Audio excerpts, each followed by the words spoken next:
నాన్న ఒక దుఃఖ సముద్రం, నాన్నొక దుఃఖ సంద్రం. గంభీరంగా ఉండే సముద్రానికెంత దుఃఖం. ఎన్ని బాధ్యతల నదుల ఘోషల్ని తనలో ఇముడ్చుకోలేదు, ఎన్ని కన్నీటి ప్రవాహాల్ని తన కన్నుల్లో దాచుకోలేదు నాన్న. అవును, గంభీరమైన సముద్రానికెంత దుఃఖం.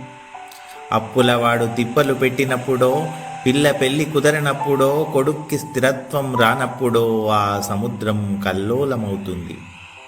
అలలుగా ఎగిసిపడే దుఃఖాన్ని తన గుండెల్లోనే ఇముడ్చుకొని మళ్ళీ గాంభీర్యమవుతూ కనిపించని మౌన శోక సముద్రం నాన్న.